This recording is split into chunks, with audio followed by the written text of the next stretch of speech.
opposition does like to run on Morris. The bunt goes right back to Jack, and he takes care of it.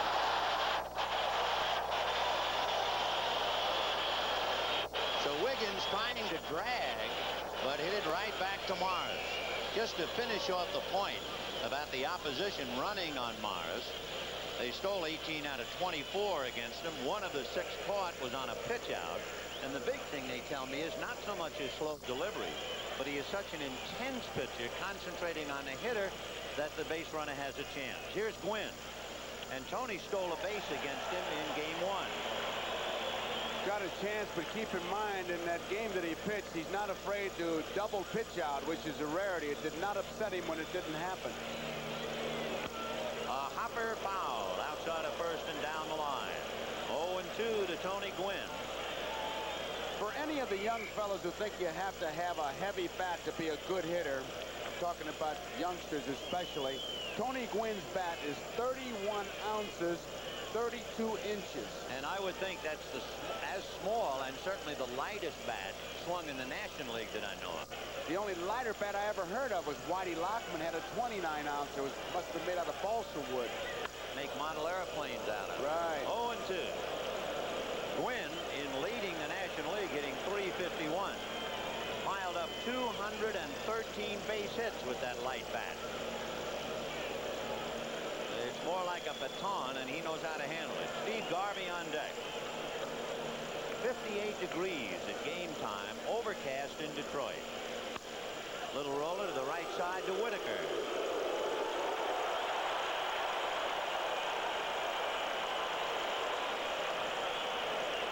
We had 51,970 last night, and we would certainly assume about that number today. And here comes Garvey.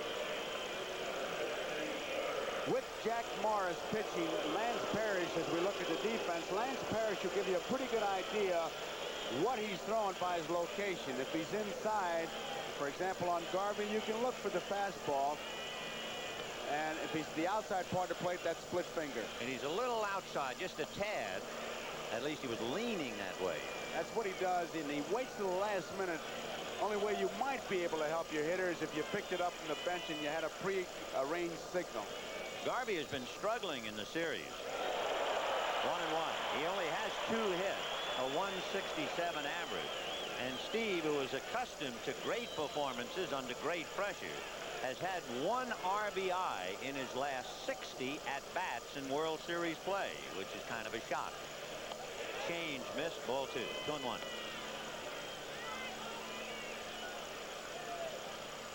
Garvey in his career in postseason is accustomed to doing much better. 344 average and 400 in all-star games. But he's struggling, at least going into this game. 2 down, bases empty, first inning, just the start of the ball game. So pull up a chair and spend Saturday with us. Chopper over the mound, Whitaker backhands at the bag, gets him. So a very easy first inning for Jack Morris. 3 infield plays, and at the end of half an inning, Padres nothing. Tigers, Hummaker at second base, and Alan Trammell at shortstop. Kirk Gibson in right field, and Lance Parrish in the cleanup spot behind the plate. Darrell Evans at third base. The designated hitter is Johnny Grubb. The left fielder is Rupert Jones. Chet Lemon is in center, and another left-hand hitter, Dave Bergman, at first base. And to face that formidable challenge, Eric Show. And the one thing you can say for Show, it has not been a tough act to follow. That it hasn't, and when he's got his good stuff, you'll see a lot of ground ball outs. He has a fastball. He's got a change, a slider, and a slow curve. His location has been bad, causing him trouble. He has to pitch down. Terry Kennedy says he can tell whether he's going to have a good day on just 2 pitches. If he gets his fastball up and his slider on the outside part of the plate, it's going to be a long afternoon. Let me ask you something. We're so close to home plate. Why didn't you ask Kennedy to give us a sign? He could have said, hey, we got it. We got it. Lou Whitaker, Alan Trammell, and Kirk Gibson. Whitaker checks in and tries to be the spearhead. He led off the first 2 games with base hits. To show you the problem with San Diego starters, their earned run average in postseason games is 8. That's a strike. Now that was a good sign because it was the fastball and he had it down in a good spot, low and outside. That's where he has to pitch. He has to pitch down. Chow is extremely intelligent, also extremely sensitive. And there's a ground ball to Wiggins. Off balance throw pulls Garvey off the bag.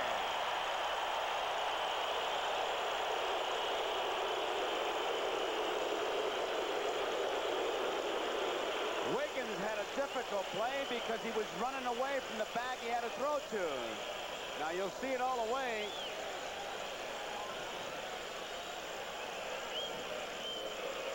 It's called an error. Now you see Wiggins come in.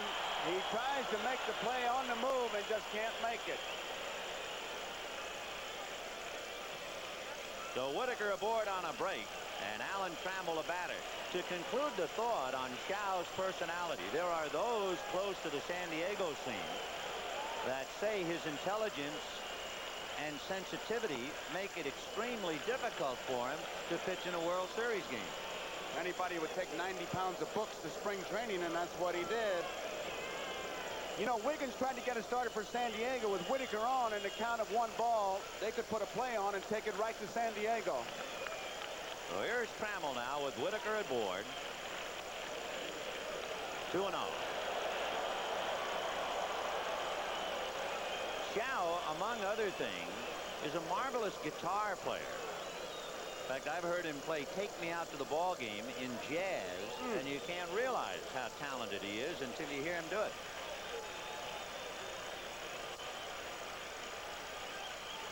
Might be looking for a hit-and-run play because Whitaker is a little bit more than a break-even base stealer, that's all. Last thing that Kennedy does is the location. They're looking for a fastball to the outside part of the plate. 2-0. Oh, I got to tell you, last night's hero was Marty Castillo. Yep. He was a little late coming into the Tiger clubhouse. Roger Craig said he must have been on Good Morning Tijuana. 2-0 to Alan Trammell. A lot of fans listening there. High drive into deep left field. Back goes Martinez. Away back. It's gone.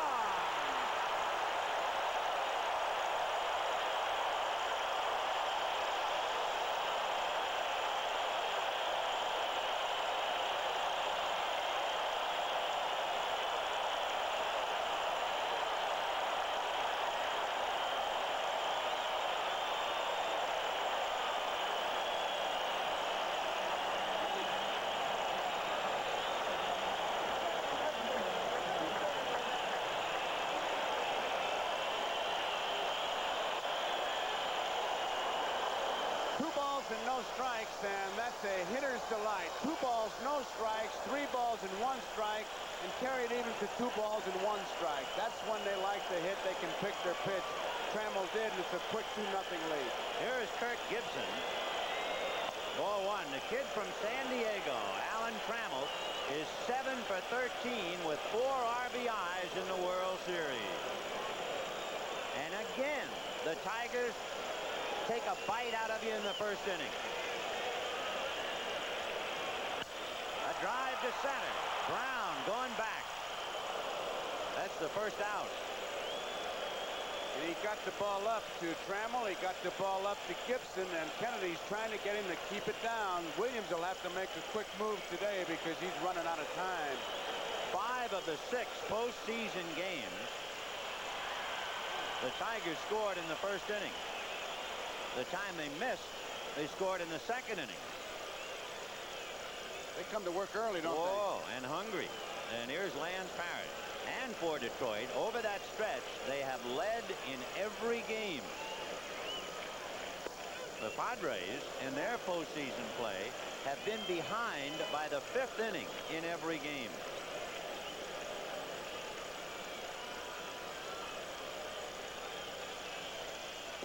Slow breaking ball for a strike. That's the spot right there. He threw 2 pitches in exactly the same spot. The fastball low outside, the curveball low outside. He's got to pitch down. Well, if he was a little tight at the start of the game, that home run should have let a little air out. Breaking ball hit to third, backing up Nettles. That makes the throw tough, but he has the luxury of Lance Parrish going down the line. so he could afford to back up. Vin, to just kind of put a caption on what you said, it gave me a thought that if he was tight, the home run could have loosened him up. Jim Cott, who was a pitcher for many, many years, he always said that a home run will break up the rally. It stops the momentum, and there is some truth to it. It's nice to put the number on the board, though, I too, love it. To me, I don't believe it. There is some truth, but I just soon stop the momentum. Yeah. Here's Darrell Evans. They have been very careful with D. He's walked 3 times. Of course, he had 16 home runs during the regular year. 2-0 in favor of Detroit in the first inning. Fastball missing. So in case you just tuned in, Whitaker chopped one up the middle. Tough play for Wiggins. He pulled Garvey off the bag. He was charged with an error. And Alan Trammell hit a 2-0 pitch in the seats. Now we have 2 outs. Good sinker. Now you talk about him having to get down and stay down. That was the kind of pitch that got him to the big league. When he gets the ball up, it straightens out. It's no longer a fastball, it's a straight ball. And that's where, as they say, offensive history is made. Quote Dan Quisenberry, unquote. And a breaking ball. A little mean, but a little low. So he's fallen behind 3-1. That was a good piece Quisenberry did. Great. That was a great piece in the pregame show. 3-1 pitch. Foul tip. And it was a great idea by Steve Dan to do that study on relief pitching in the different categories. The power pitcher, the finesse pitcher, and the funky pitcher. Love that. 3-2. High, and I mean high, up on that gray wool. Let's see if it comes back. It's coming back to Kennedy. Marvelous play by Kennedy. He had that thing. That was a tough, tough play. 2 runs, 1 hit, 1 error, and at the end of an inning, the Tiger has roared again. 2-0. Of Alan Trammell's home run that gave the Tigers the 2-0 lead might have brought a question to you as you watch it sail towards the left field upper deck. How many balls have been hit out of Tiger Stadium all told? 19 is the answer, but only 2 balls have ever been hit over the left field roof. And they were hit by 2 fellas you might expect to do it. Harmon Killebrew and Frank Howard. From past to present, Greg Nettles, Terry Kennedy, Kurt Bavacqua. 4-1. Nettles hitting 400 in the series. 2 for 5. I asked Templeton about his signs to Nettles, and he says that Nettles likes to know any pitch that's not the fastball.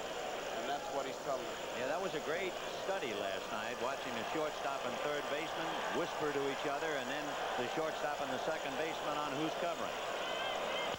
Ground ball to the right side to Whitaker on the grass. That's his 3rd assist and 3 in a row. So Morris has that play down. The Padres playing cover with Whitaker, and the batter is Terry Kennedy.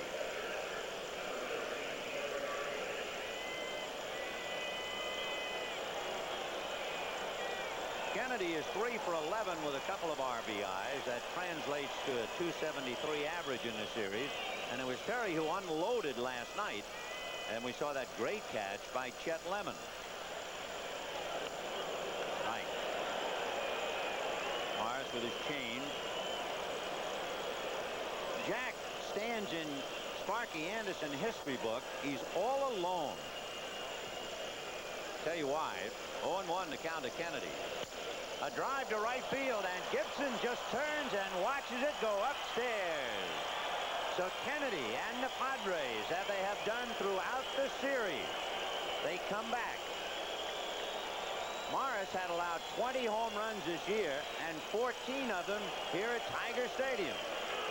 And it is 2-1 Detroit. It looked like a low breaking ball that Kennedy was able to hit in the upper deck. And look at that bench. They need somebody to pick him up. So Kennedy, who had a key double and 2 RBIs in San Diego, hits one upstairs to wake up his teammates. Take another look. Here's a look at it. He gets it. Good follow through.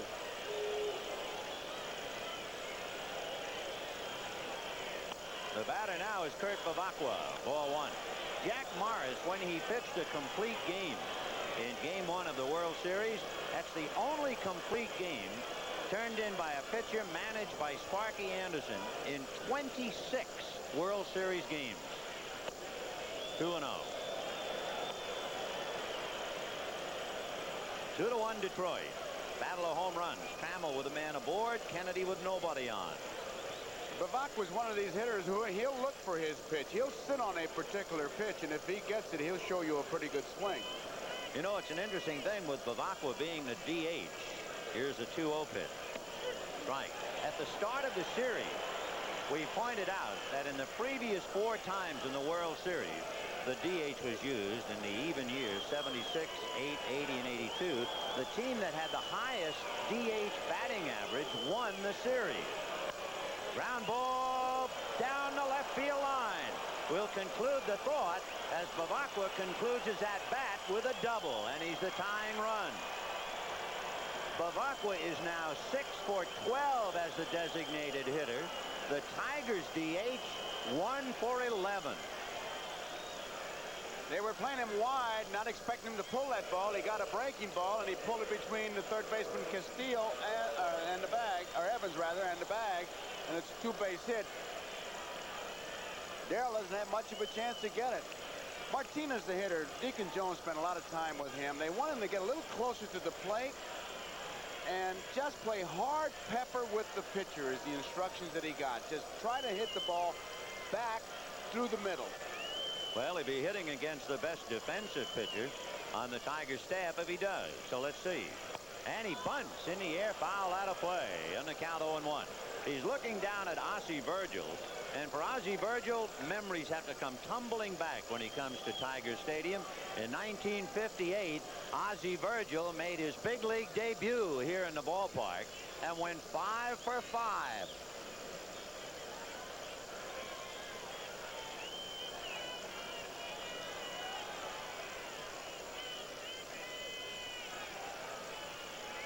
Oh, and 1.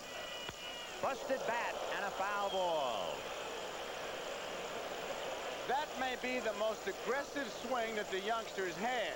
I mean, to get jammed like that and break it and how far it went, he finally went after it. And last night, if you remember, he's kind of feeling for the ball, which is the thing that Deacon Jones has been trying to get across to him. Swing that bat. Take a good cut. He went around on it, and they've been jamming him inside, and he's been just kind of feeling it. Well, he got a new piece of wood. Anything will help him. He's been struggling. 1 for 11, and he has struck out 6 times in the World Series. There it is for all the world to see. So he's hungry. 0-2 to Carmelo.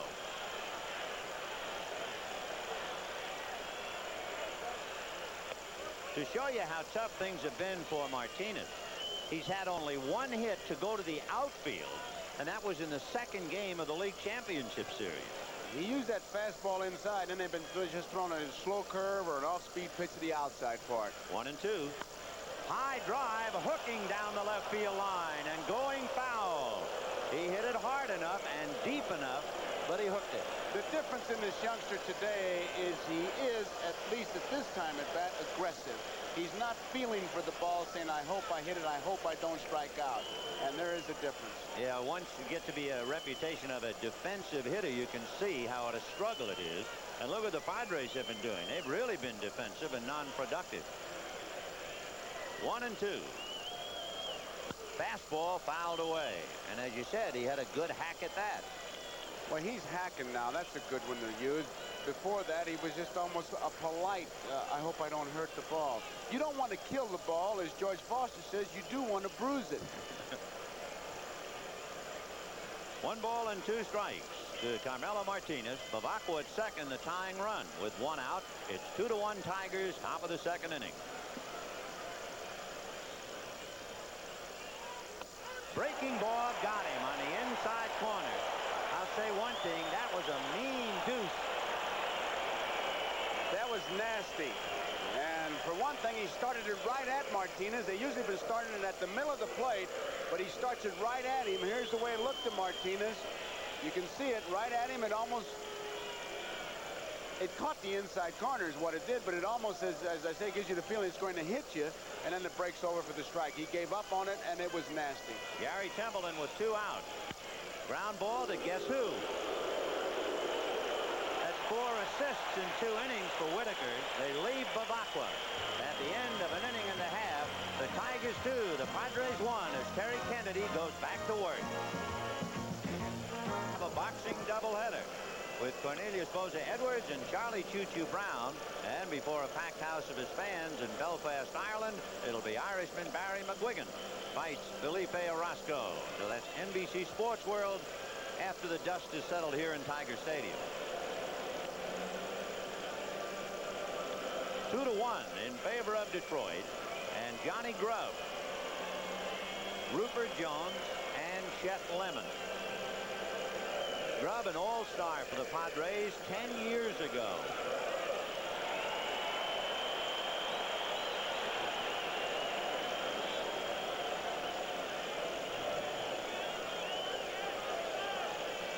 Talk about former Padres in Tiger uniforms. One of the interesting sidebars to the World Series is Sid Manji. That's a strike. Sid Manji can get checks from both teams. He started the year with San Diego. He finished up with Detroit, was not eligible for the World Series. Sid pitches batting practice, so he could get 2 checks. Ground ball smothered by Garvey, and he goes to the bag. Fine play by Steve to take an extra base hit away from Johnny Grubb. Speaking of checks, Luzinski in that home run hitting contest, he got about what, maybe 50. I was going to say maybe the winner's share, but I think the winner's share will be bigger than that. I think they were estimating 60. Oh, an easy play as far as Garvey's talent is concerned. He smothers it in good shape. What's the modern ball player's expression? He can pick it. Pick it. Well, he just picked one. So Steve Garvey comes up with a good play to help Chow. And now the batter, Rupert Jones, another ex-Padre. Foul ball. In fact, Rupert was in the opening day lineup a year ago.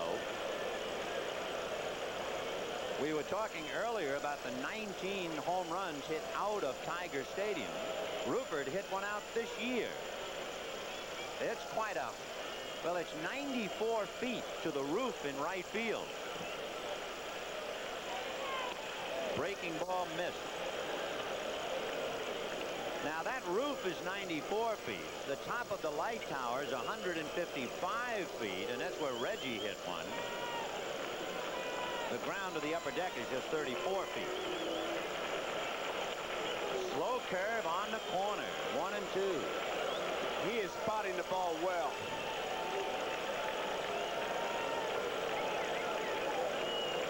As we talk about Rupert's prowess, we can also mention Reggie Jackson hit one on the roof this year. 1 and 2.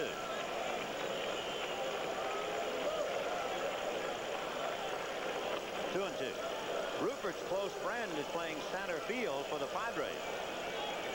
Rupert and his buddy Bobby Brown. They were teammates with the Yankees. They were both living in New Jersey.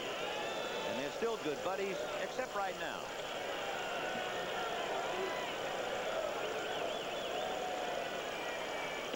Hard breaking ball. Swing, says Harvey.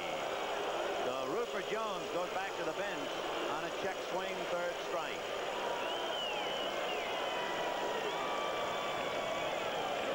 And the batter is Chet Lemon.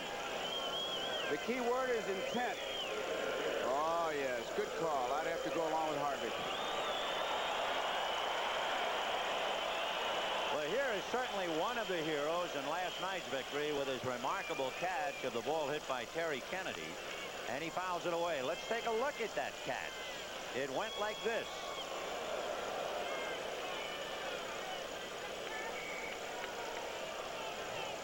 He was really playing shallow, broke to his right, realized he broke wrong, and he made a great catch. He made an interesting comment, one to really file away. Remember how you were talking about feeling for the ball? The reason he was playing shallow on Kennedy was Terry had 2 strikes on him. And Lemon said, according to our scouting report and watching him in the series, when Kennedy gets 2 strikes on him, he becomes an ultra defensive hitter. And I figured he would have a short stroke playing for a base hit. That's why I played him so shallow. Almost got burned. 0-2. Fouled away, or first out of play. Tigers 2, Padres 1, second inning. Trammell homered with a man aboard, Whitaker. And Kennedy homered with nobody on for the Padres.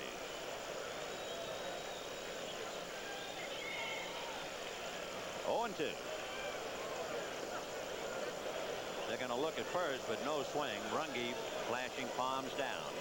That's the way he has to pitch. With 2 strikes, the previous pitch he got the ball up, and you could see Kennedy constantly riding on Shaw to keep the ball down. That breaking ball, curveball, get it down, get it in the dirt. You have to show him the pitch, if nothing else. Shaw has now worked an inning and 2/3. There's a reason for bringing that up. By working an inning and 2/3, you take all of the San Diego starting pitchers in the World Series, put their work together, and they have now turned in a total of 9 innings.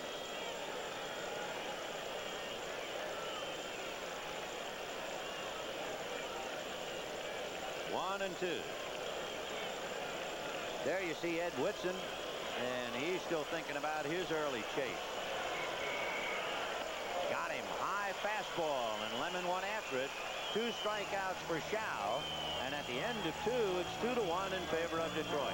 We'll be right back after these messages from your local station. By Epson Personal Computers, state-of-the-art simplicity.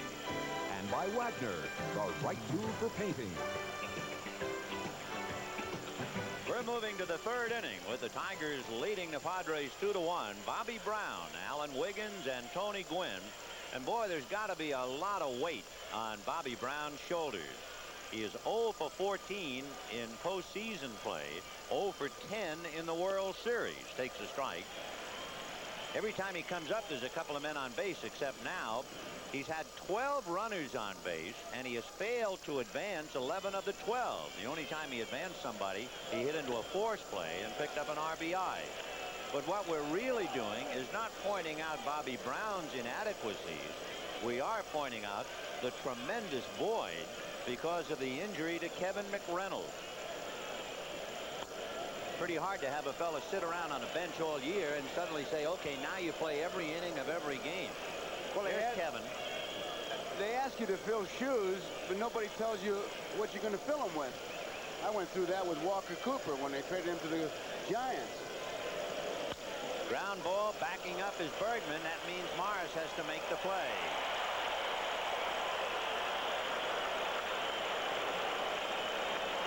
So 1 away, and Alan Wiggins coming up. Just to carry it a step farther, they compare you to the guy, and you can only do what you can do. And, right. And Bobby Brown's best days, he's not going to be Kevin McReynolds. And I know they say to me, well, Walker Cooper did this. I said, hey, I can't do what Walker Cooper did. Here's a kid who can do well, particularly as those numbers showed you, right-handed, but he's going the other way against Morris. And Darrell Evans is not in the way Marty Castillo was playing in. Right. Evans laying back. You remember Wiggins burned them with a double inside third leading off last night. And suddenly Sparky has changed his defensive alignment ever so slightly. Good pitch. 0-2. The outfield is around the left and very shallow, as you can see. They like to pitch to him much like they pitch to Mickey Rivers. Play towards left, shallow, fastball over, just overpower him. 0-2. 4-1. In the 76 series, that's when Anderson choked off Mickey Rivers by having a third baseman staring down his throat. They've tried it with Wiggins. But this time Evans stays on the dirt. 1-2. Popped in the air, foul. Darrell Evans across the line near the top roller. He's got it.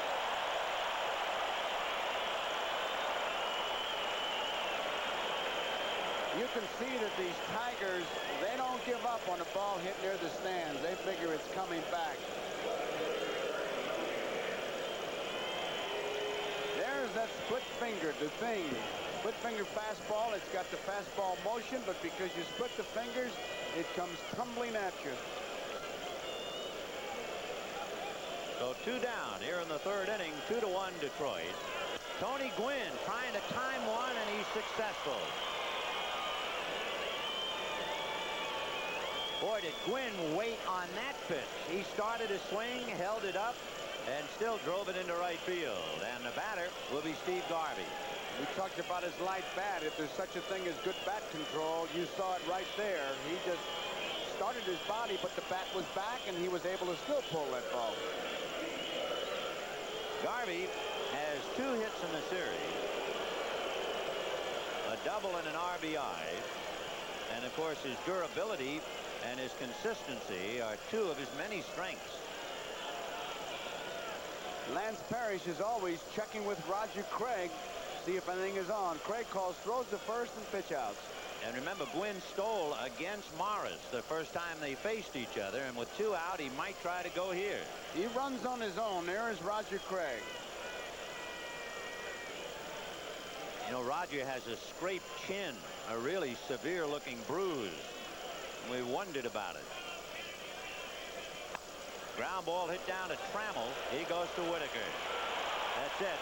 For Roger Craig, who lives near San Diego, when the Tigers were there, he fell off his horse. But the Tigers are still in the saddle, leading the Padres. Nothing particularly unusual looking at the press box, nor is there anything big deal about me waving my hand. The big deal is where we are here in relationship to down there, where home plate is. I always thought the closest booth was Old Ebbets Field. When they talk about being in the game, this is the place to be. But you better hang loose.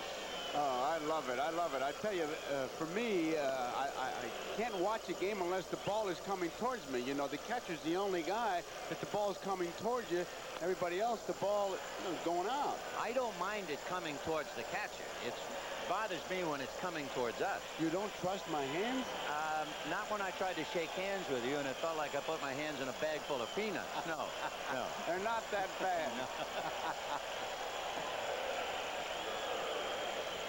No, they're not. They're hands of a pianist. Well, I do love that story, though, when they talked about Joe Sugden and Gabby Street shaking hands and taking a plumber 10 minutes to get them apart. Well, here's Dave Bergman to start it off. Lou Whitaker and Alan Trammell to follow.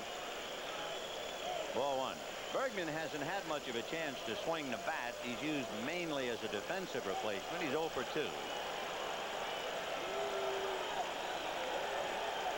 1 ball, no strikes to Dave. Ball 2. Sparky Anderson calls it the greatest at-bat he ever saw. That was a night here in Detroit. Bergman came up. Tigers were down by a couple against Toronto. Bergman seemed like he was up there for an eternity and fouled off 13 pitches and then hit the home run to win the game. Did you ever know a ball player in your heart who could actually foul a ball off at will? 2 of them, Harry Walker and Luke Appling. Okay, I've heard about Appling. 3-1. It seems virtually impossible that a man can say, I'm going to foul that off. Harry behind again. Harry Walker could stand up there and just foul him off, foul him off, foul him off. We'll be talking to Harry Walker tomorrow about World Series and unsung heroes. 3-1.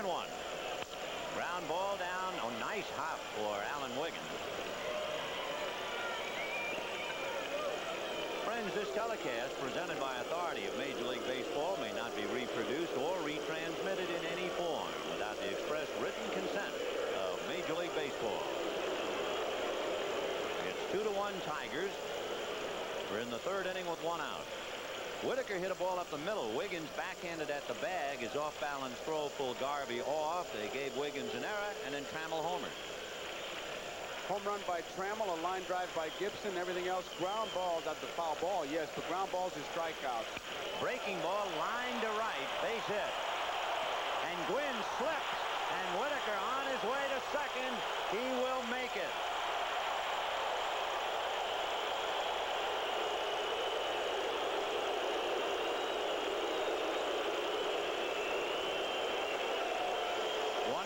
Base hit and an error.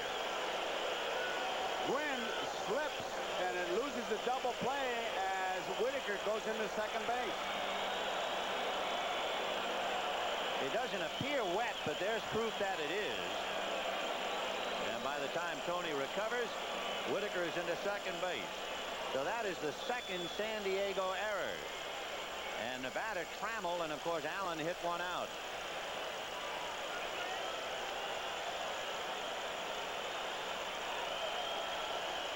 Wiggins bird dogging at second to cut down Whitaker's lead. There's a strike. 0-1. Remember, before Trammell homered, Xiao had fallen behind 2-0, and you just know he was saying to himself, I got to get ahead of him this time.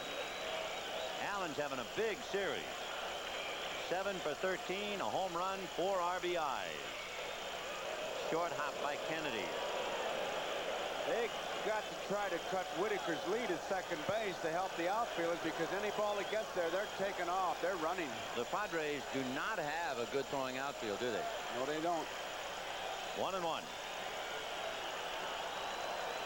The first wave of the day breaks upon the shore.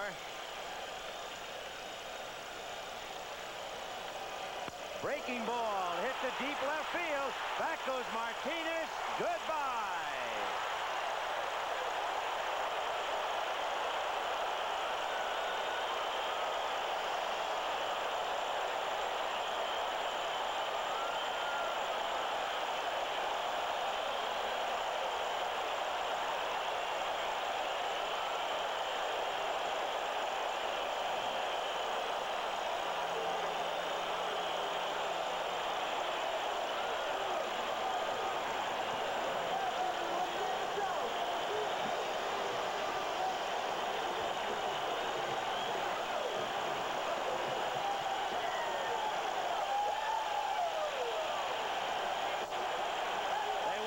Take a curtain call. Here he comes.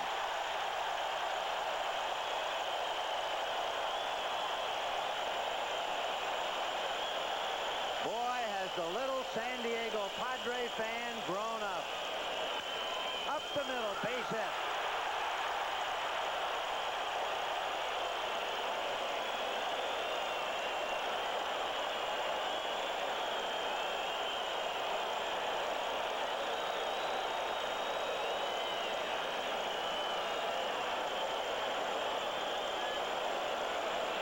That line, ask not for whom the bell tolls, it tolls for thee.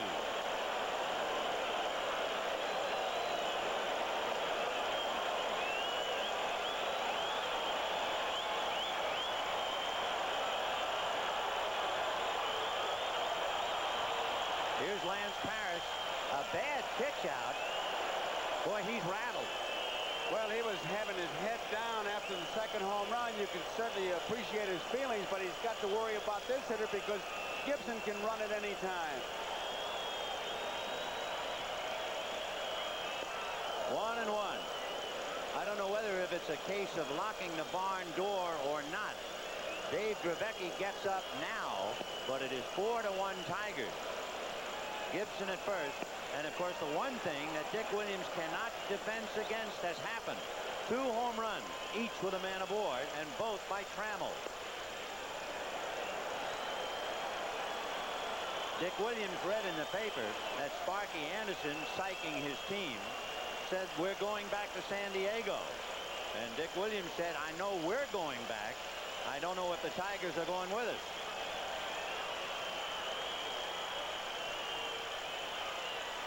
There goes Gibson.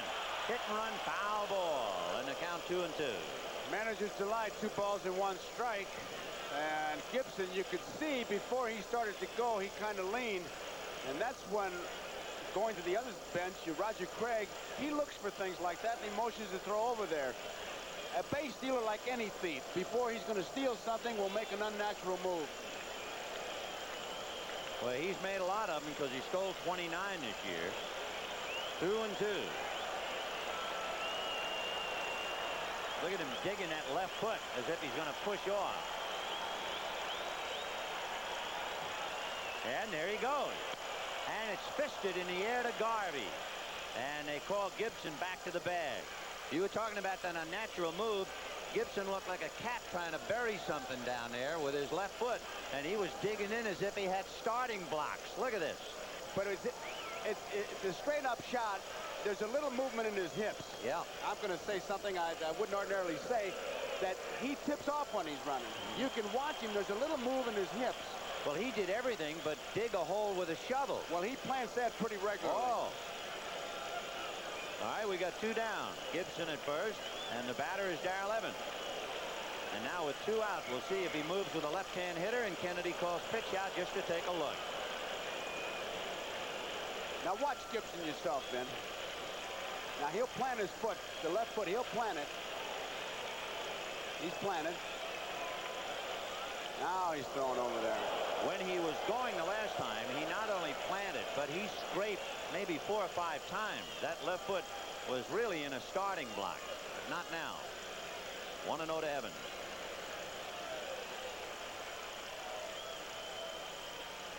Once. He's digging in, but Oh, watch look his at that. hips. Watch his hips.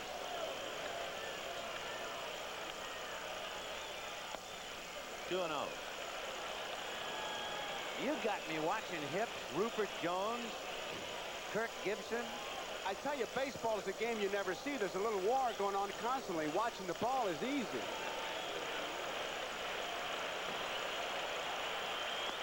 Right. 2-1. Okay, 2 outs. This is the pitcher's delight. A likely pitch to run. I'm not saying he is, but we can watch Gibson. Stay with me. We're all going to watch his All hips. right, let's see. And let's guess. All right. You tell me. All right. Stay going. No. He broke. He broke. He broke. I guarantee he was going. He broke. Watch it. Give me a replay if we got it. Watch him break. Watch him break. See the move? What was that? He wasn't taking the lead. All right. Oh, 3-1. He's going to go. That's dirty pool. There he goes. The throw down to Templeton. He's in there. He wanted to go. You can bet me. Take another look.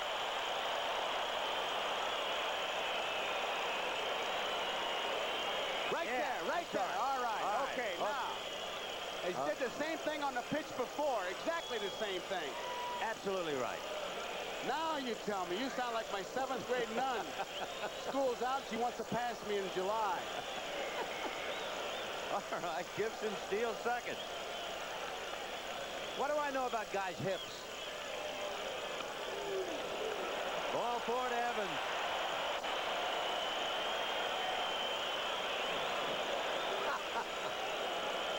And Dick Williams is not worrying about hips. That's all for Eric Chow. And Dave Drabecki will be coming in.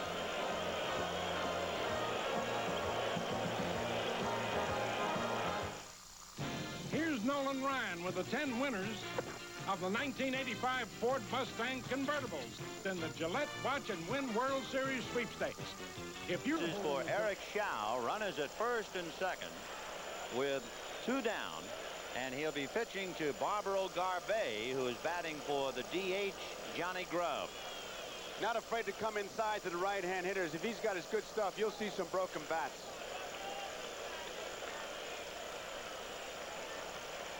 Ball 1, 1-0. Looking at the runners, Evans at first, Gibson at second. So the front man is the fast runner. Busted bat. There you have it, Joe. Ground ball to third, force play at second, and that's it. Well, you call that one? That's busted bat number 1. However, Hips and busted bats. I'm an expert. me too. And at the end of 3, 4-1, is the 26th player to hit 2 home runs in a World Series game. And look at the illustrious names who have hit 3. Twice Babe Ruth, the other Reggie Jackson, all with the Yankees. And of course, it's early. Trammell has a couple of at-bats left. How do you think his hero Ed Spezio is feeling right now? Must be thrilled. Gotta be. Last year, Eddie Murray hit 2 home runs in a game. Greg Nettles, Terry Kennedy, Kurt Bevacqua, and boy, what a mountain to climb now. Jack Morris sitting atop the peak, leading 4-1.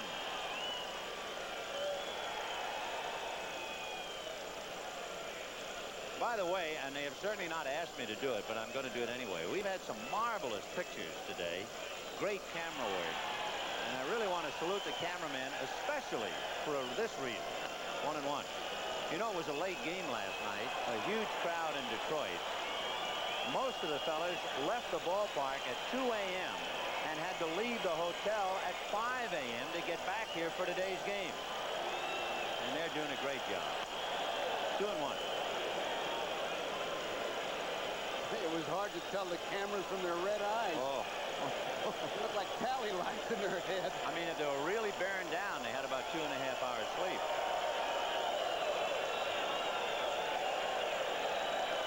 Four to 1 Detroit. Or should we say 4 to 1 Trammell? Morris is annoyed to fall behind to the leadoff batter, leading by 3. Do you see that? They're not You tired. don't think he's fighting it? Love to sneak 40 winks, and I don't blame him. Shouldn't do it during the game, though. High pop fly. It will be Whitaker.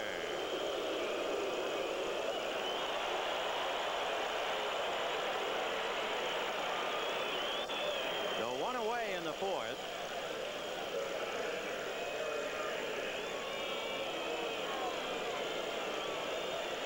Here's the pitch that Nettles saw.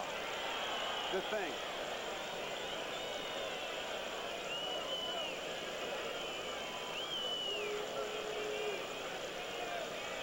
Here's Terry Kennedy. Ball 1. Kennedy hit one upstairs in the 2nd inning for a home run. It appeared to be just what the doctor ordered, but then Trammell came right back and wrote out his own prescription, and it's 4 to 1 Detroit.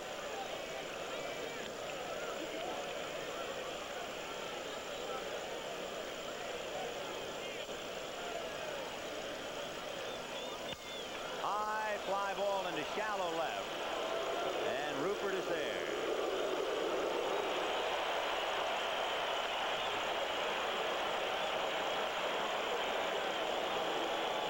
So Morris with 2 out in the 4th inning, pitching to Kurt Bavacqua.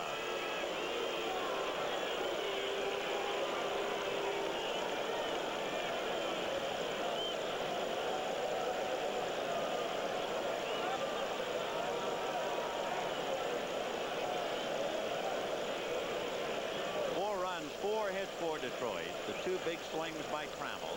Padres 1 run, 3 hits. The home run by Kennedy. Fouled away. Bavacqua in the 2nd inning gave his teammates a big lift. He followed Kennedy's home run with a double that put the tying run at 2nd base. But Martinez struck out and Templeton grounded out. Bavacqua's had a tremendous series. He is 6 for 12. With a home run and 3 RBIs. And a couple balls he hit right on the nose, right at him. And he lined out to Whitaker last night. 1-1 to Kurt. So Dick Williams was absolutely right when he batted the right hand of Bavacqua throughout the series instead of alternating with Champ Summers. Ball 2. Morris looks a little unhappy. Well, that's the thing that Parrish talks about, that he has to try to keep from within himself. A pitcher like Morris, he's a tough competitor. I mean, he gets mad at himself, and you hear all kinds of stories about it. I never did mind that in a pitcher. He shouldn't be out there on an Easter egg hunt. He's trying to win a ball game. If he makes a bad pitch, he should get upset. 2-1. Ball 3. 3-1.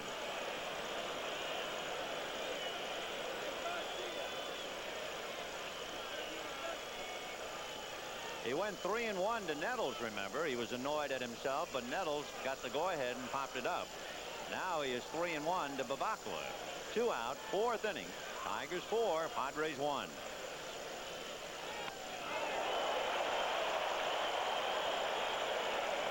He talks to himself, and he gives himself pep talks, and I mean, you can see his lips moving. I can't read him. You can. Not with that mustache. Oh, you're not a mustache lip reader, no. I see. I'm now a hip watcher. 3-2. Nice going. Yeah.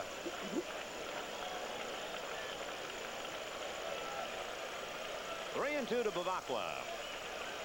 Fouled, and coming over for it is Bergman.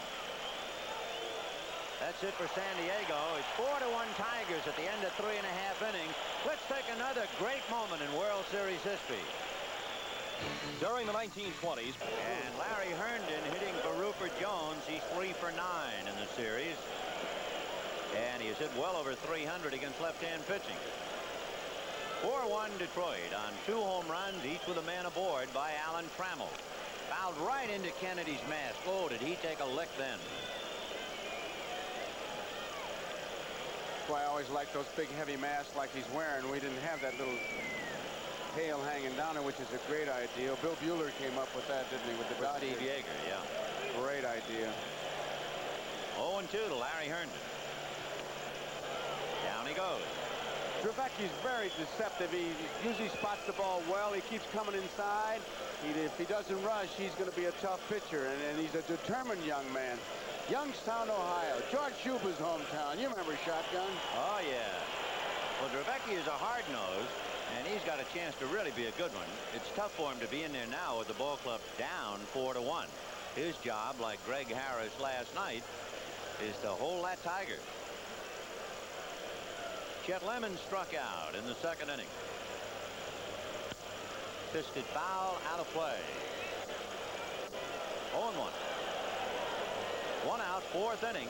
Tigers 4, Padres 1.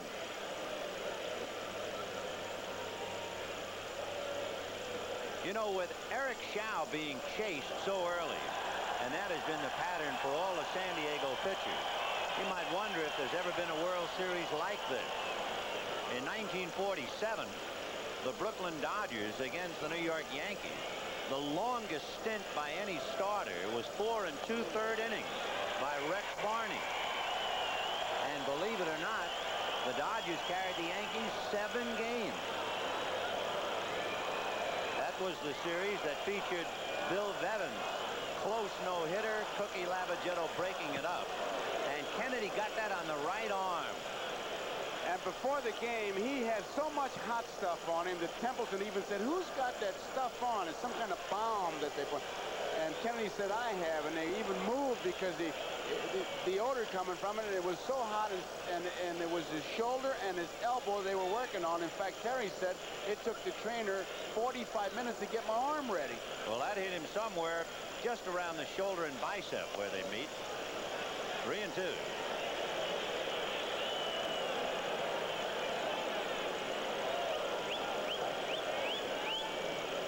Fouled away. Take another look at the trials and tribulations of Terry Kennedy. There you see him grab it right about at the shoulder. Nothing you can do. You can't practice ducking him. 3-2. And he won.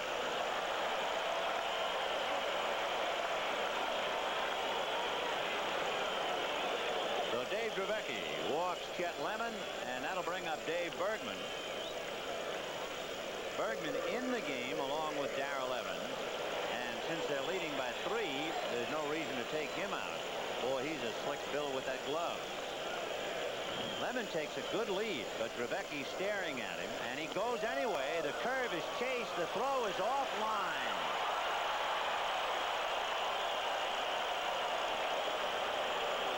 Boy, he dared him to come over there, and Drevecki just looked at him and still went to the plate. I can't believe that. He had him read perfectly. He knew something about Drevecki's move that said he's not going to throw over here. Terry was off balance when he threw it. He kind of threw a sailor, and going in head first, there was no chance to make the tag. He was not in good position to throw as the ball was way outside. 1 ball and no strikes to Dave Bergman. 1-1. I'm really amazed he didn't throw over there. Well, a lot of times pitchers, left-hand pitchers especially, will stare at you, and for some reason we just won't throw. They're almost like hypnotized. And you know, Lemon is just a break-even base stealer. And the scouting report, look at that. I mean, he just said to him, come on over here. Drevecki said no. He said, thank you very much. No way for Kennedy. He was chasing a curveball down and away to throw him out. Whoa, and a good save. So Drevecki really trying to throw some roundhouse breaking balls to Bergman, and he's 1-2. Well, he made him look bad with the 1, the second strike.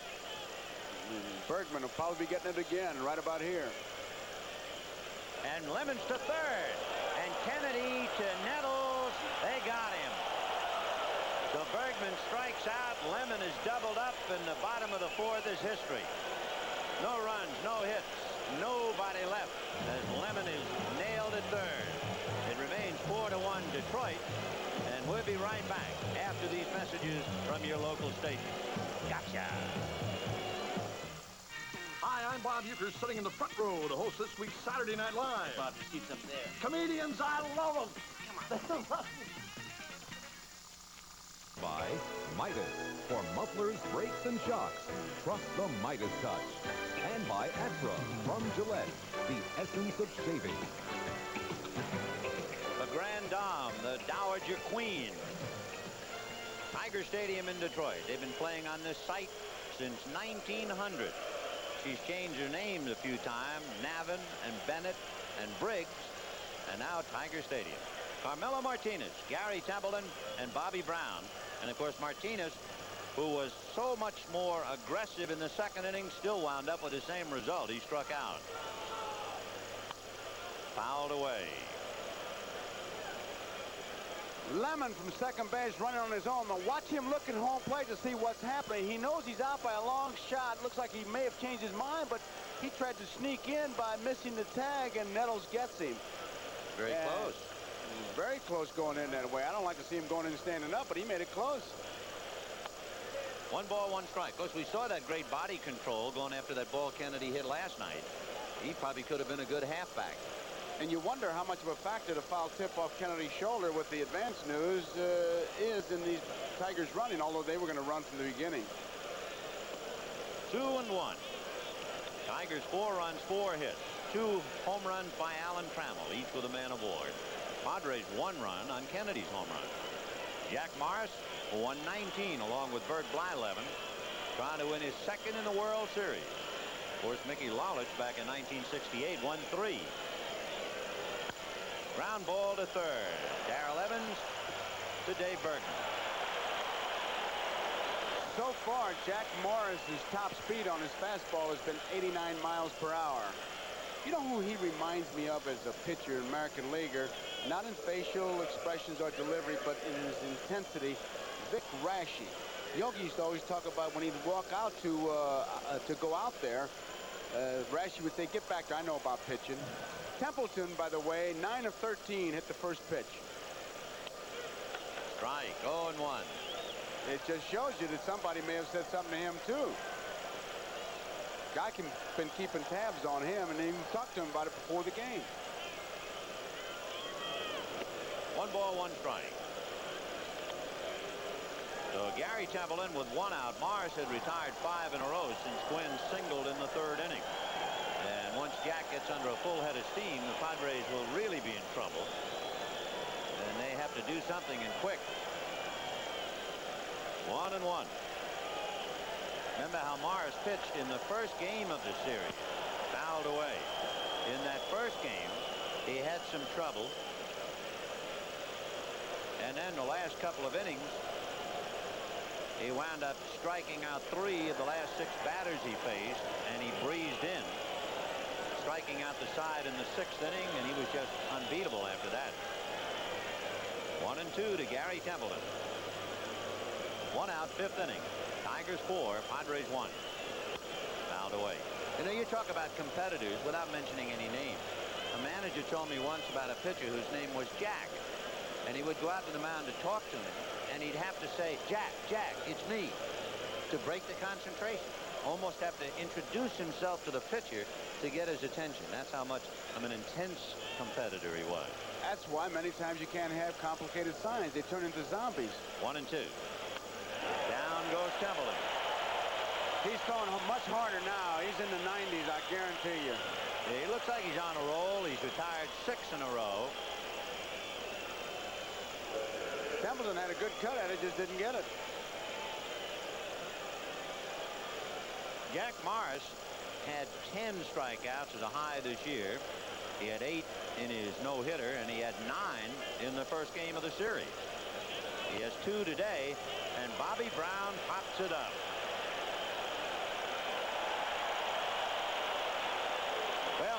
Trammell is going to be coming up second in the bottom of the 5th inning, and he's already hit 2 out. We'll find out about him in the rest of the game. It's 4-1. Always a tale of 2 cities. This game is a tale of 2 men. On the left, a dejected, a downcast, a somewhat depressed Eric Schau. And on deck, Alan Trammell, as Whitaker is aboard for the 3rd time, and he's going for 2. And each time Whitaker has reached on an error, Trammell has hit a home run.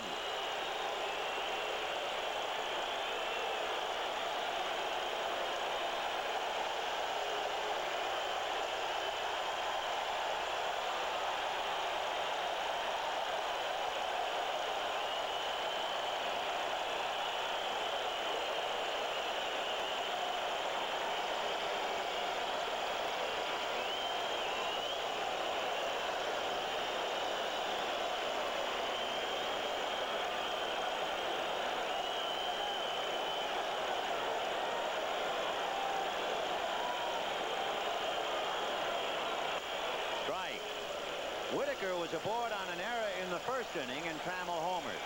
Whitaker singled and took second on an error in the 3rd inning, and Trammell homered. And Whitaker has now doubled to open up the 5th.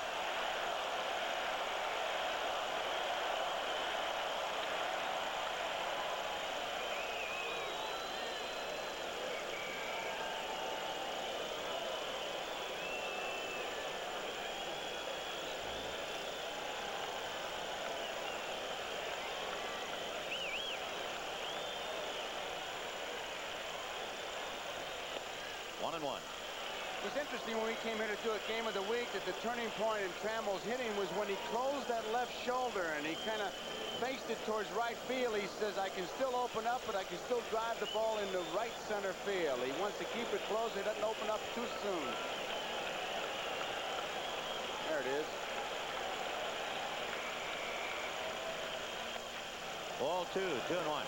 Remember Orlando Cepeda, how he used to look out from behind that shoulder and always keep it in? Now he's looking at Alex Grammas at 3rd with the count 2-1.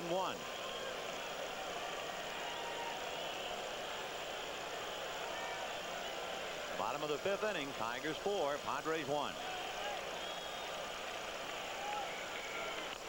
Fouled away, 2-2. Case, question. 2 balls, 1 strike, Alan Trammell. You're leading by 3. You have a runner at second base and nobody out. What Trammell looking for to Grammas? Just to see if he's there. Hello, Alex. Hi, Alex. How's the family? There's no play. You look, and Alex was so serious in going through motion.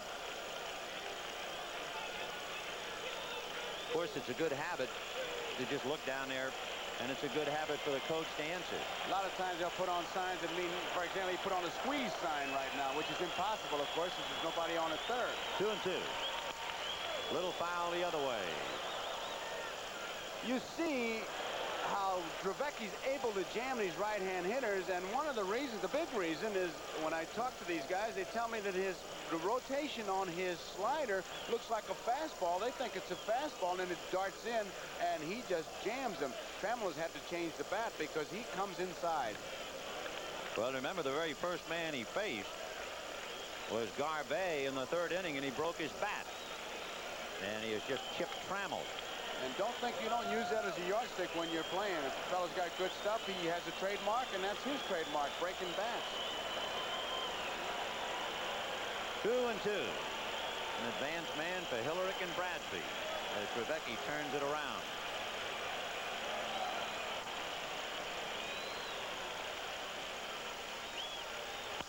Line into left for only a single. And here comes Whitaker, and then he holds up, and Martinez throws it in. A very cautious Grammas, and Whitaker, with nobody out in the inning, deciding not to draw a throw from Martinez.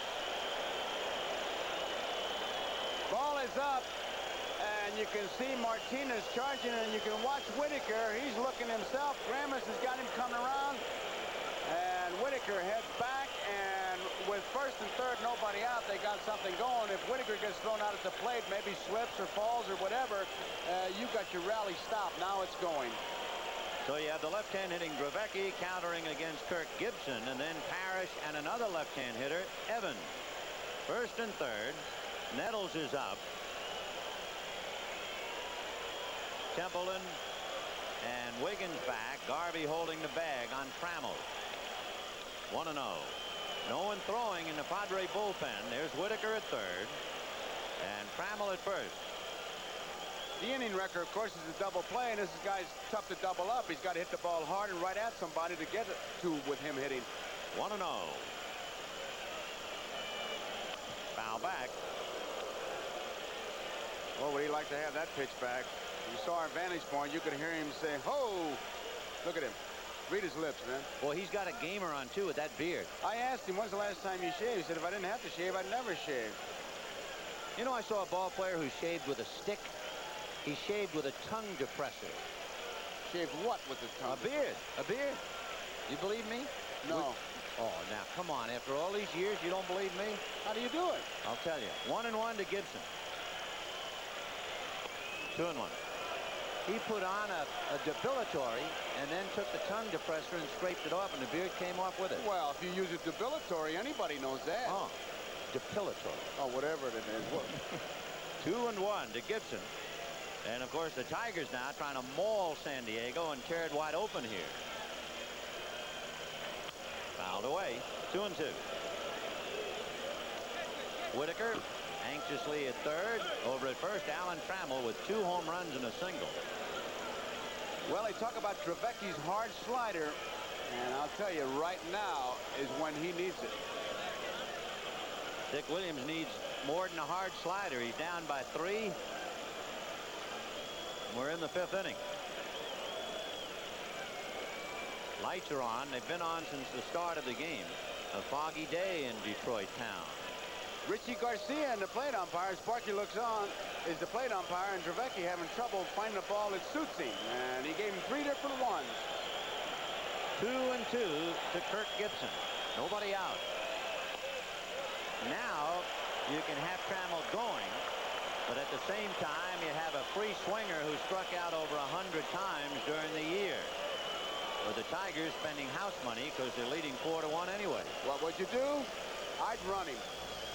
Sure.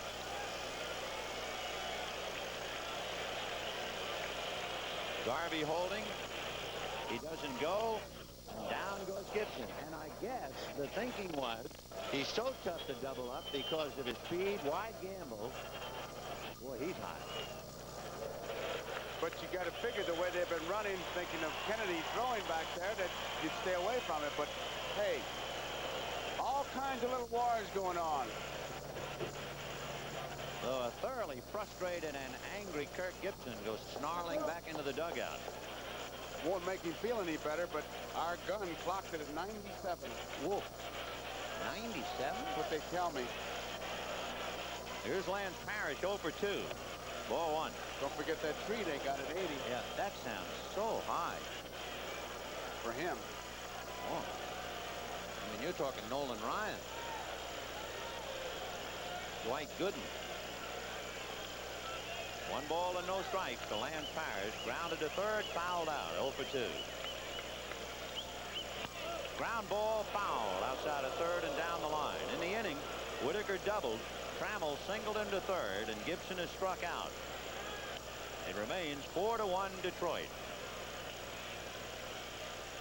And Eric Schau banished in the 3rd inning. Couldn't get by Alan Trammell.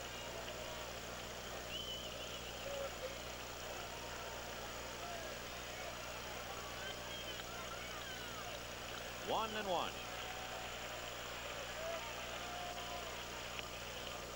Well, that's a mean pitch. That was a tough pitch. Right in on his hands. When you throw that slider that hard, your target is the belt buckle.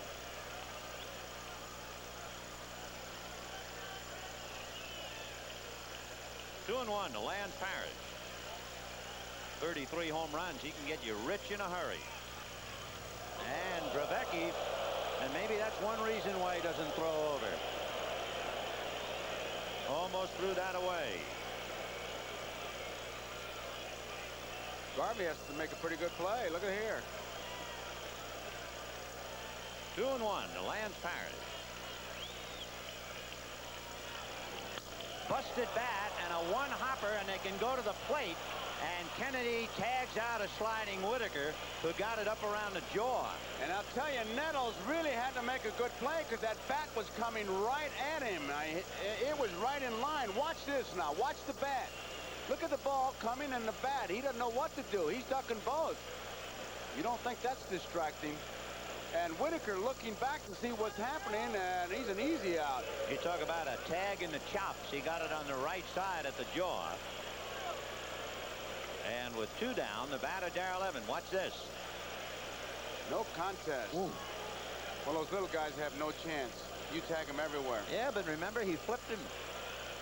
Yeah, but that's because he was reaching for Yeah. the ball. He Yeah. had the ball this time, saying, here I am. Flip me this time. Kennedy's 220, Whitaker's 160. No contest. 0-1 to count Evans. 4 runs, 6 hits for the Tigers. 1 run, 3 hits for the Padres, and 3 broken bats for Dave Dravecky. He must be the advanced man for Hillerick and Bradstreet. 0-1.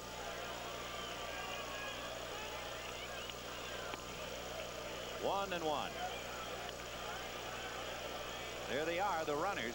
Alan Trammell at second, Lance Parrish at first. 2 down in the 5th inning. 4-1 Detroit. Fouled away. Boy, Evans didn't get cheated at all. You might be surprised. You think of a left-hand pitcher pitching to Darrell Evans. You know he's hitting 50 points higher against left-hand pitching. So he really hangs in there. Usually the explanation for that is that they wait longer. And keep waiting longer obviously keeps you from lunging. That looks like a slider grip. 1-2 to Darrell Evans. 2 balls, 2 strikes. Doesn't necessarily mean, though, that he's going to throw that pitch, because when he gets it in the glove, he's holding it the same way every time. Got him. So he struck out 4. He's a dandy, that kid. You're going to hear a lot, I think, from him. Dave Dravecky.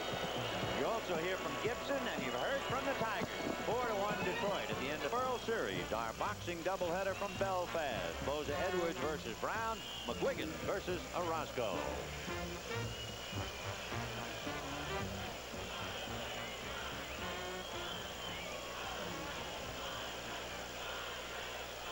Sailing through the soup as we go to the 6th inning. Alan Wiggins, Tony Gwynn, and Steve Garvey. Wiggins tried to bunt, hit it right back to Morris, and fouled out in the 3rd. Allen 0 for 2. 4-1.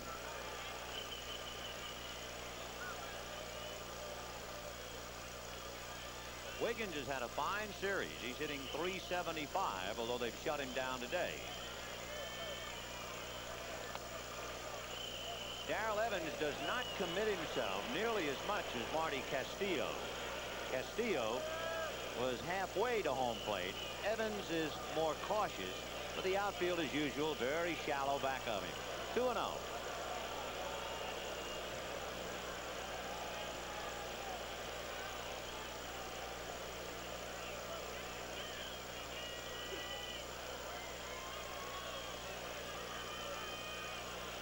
In there. 2-1. What Wiggins would like to do, Deacon Jones working with him, stay on top of that ball, much like Matty Alou. Hit that ball down with his great speed. 2 hops in the infield. He's got a base hit. See if he can do it. Well, he hit it on the ground wide to Bergman, who makes a full turn and throws to Morris. And boy, he had to make a perfect play, and he did it. That spring training paying off once again. The basic play. Bergman makes a good play. You see it. Once he gets it, finds his man. Morris is there, and he makes the left turn to get out of the way of the runner. No collision that way. You watch him do that day after day after day in spring training. And suddenly the payoff time is in the fall. Here's Gwynn. Grounded out in singles, 1 for 2. His base hit, the last noise that the Padres made. And Morris, who's the kind of a pitcher to get on a roll, is doing just that. The base hit was in the 3rd.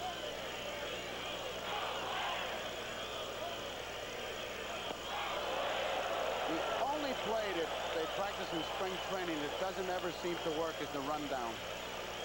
In fact, the biggest shock in watching big leaguers day after day is the inability to do the rundown by the book. 0-2 to Gwynn. Little ground ball to Lou Whitaker, and that's going to be 9 in a row, retired by Jack Morris. So he is very much on his game now. And he is no different in his personality than when he was talking to himself and upset. I mean, sometimes it's like everything else, depends on the scoreboard and what you're doing.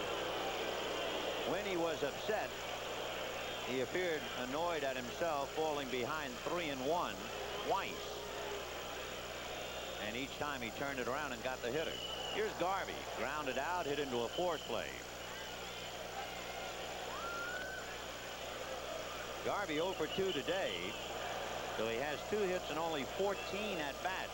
So it's been a struggle for him, as it has been for all the Padres except Bavacqua. Popped up.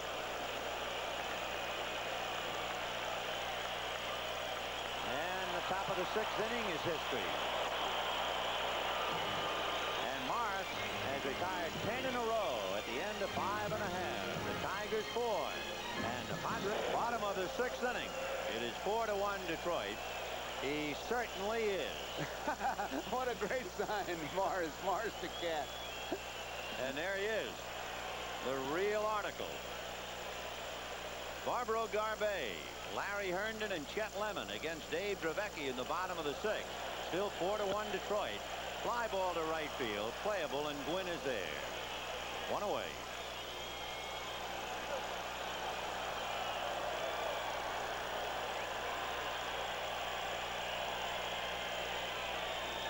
Larry Herndon will be coming up. Jones batted in the 2nd inning and struck out. Larry Herndon batted for Jones in the 4th inning and struck out. Pretty good numbers.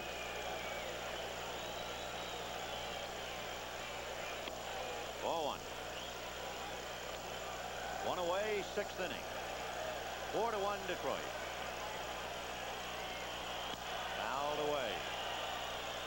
We told you that Jack Morris, with 3 days rest, is 7-2.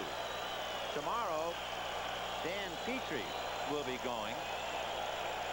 Petrie, in 7 starts, 3 days rest, is 4-2.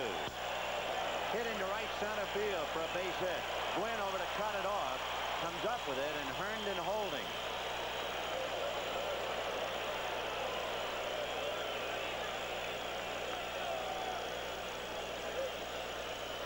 So Chet Lemon, who has struck out and walked, coming up, and Dick Williams kind of shuffling his cards, trying to find a combination.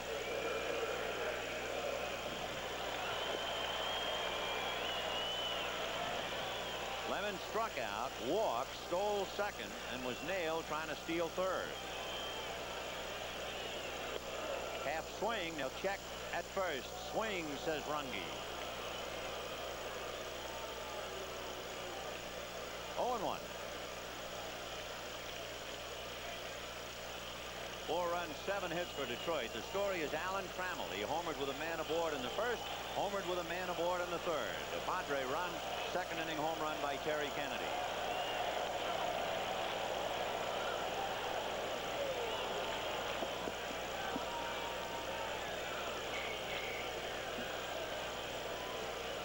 Oh, 1 to Chet.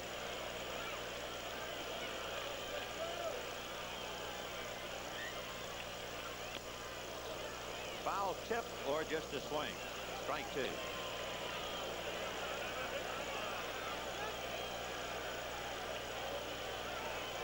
Lemon hitting over 300 in the series.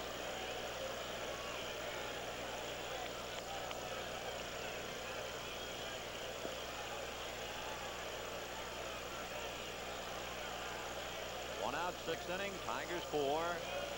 Padres 1. Herndon at first, held on by Garvey. And that's it down the right field line. Foul ball.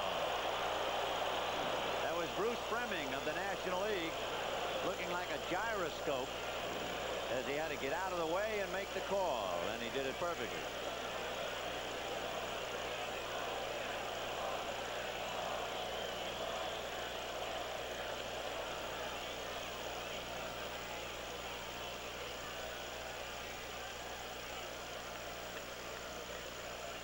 Dave Dravecky, who picked up Eric Schau. Eric was chased in the third inning.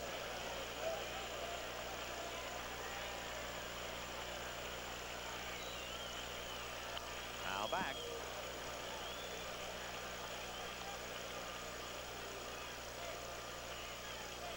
You wonder about the Padres in the seventh inning. They're due to send up Greg Nettles, Terry Kennedy, and Kurt Bevacqua, who has the luxury of standing in the dugout and chatting. Dick Williams doesn't feel like talking to anybody, including his pitching coach, Norm Sherry.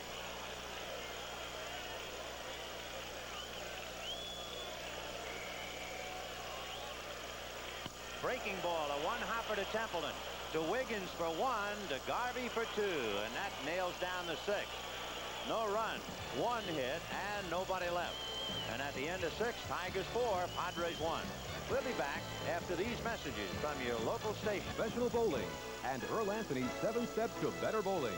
It's the premiere of the PBA Fall Tour, Saturday, October 20th at 3 p.m. on NBC Sports. And Detroit is one of the stops on that tour. And I'll tell you, a great rivalry. I remember in St. Louis they'd go against it. I remember a guy named Ed Lubanski. Boy, could he roll that ball down. And he'd go against Don Carter and Ray Bluth and Dick Weber. I'm a bowling fan. I gather so. Did you ever set pins? I did. In the church basement? No. Set pins in the No, we had a bowling alley. alley. St. Aloysius had them. Brutal. Now they have the automatic pin setters. Okay. Jack Morris has been knocking down Padres like bowling pins as we go to the seventh. Ball one to Greg Nettles. Grounded out and popped up. 0 for 2.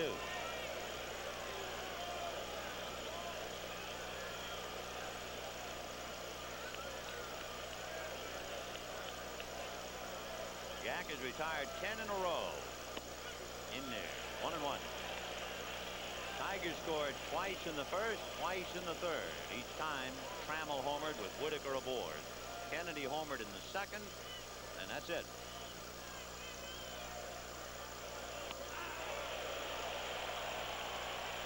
I just watched Morris after a pitch, and I don't care if it's ball or strike. He always looks like he just got a call from the IRS. Well, he said it's not fun at all. It's work. Well, it is, and he's right. Ground ball right to Bergman. He'll walk it over.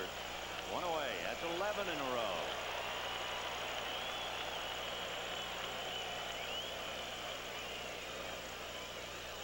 When Jack Morris pitched his no-hitter against the White Sox, he retired the first 9 in a row. Then he had a little control trouble and hit a stretch where he retired 5 in a row. Then he hit another stretch where he retired 7 in a row. He's that kind of a pitcher. He gets in gear, and it's awfully hard to get him out of it. Here's Kennedy. 4-1. Kennedy homered in the second inning, flied to left in the fourth.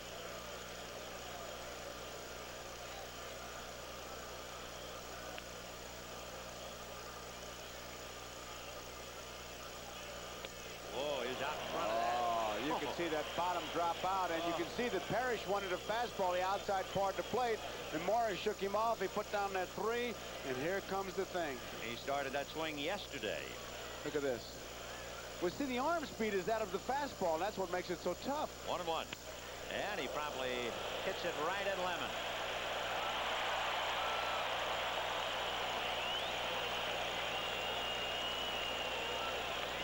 So Jack has retired 12 in a row.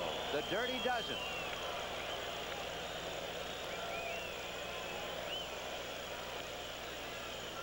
Kurt Bevacqua is coming up, and Champ Summers is on deck to hit for Martinez. And if Summers comes up, especially with anybody on base, it really makes some noise here. He hit 40 home runs in his tenure in Detroit. One year he hit 20. Strike. So Bevacqua with Summers to follow. Boy, what a fairy tale World Series for Kurt Bevacqua. Oh. That is obscene what he just did. He threw a fastball in the 90s and then he changed speeds. And there's no way your body can respond that quickly. In response, Bavacqua backed out and heaved a big sigh. Well, he's trying to rewind is what he's trying to do. 0-2. And another one to get him looking. He sent up a balloon to strike him out. 13 in a row, retired by Jack Morris. And at the end of 6 1/2, the Tigers have the Padres by the neck. Quad. The blimp is equipped with the same radar system as a commercial airliner.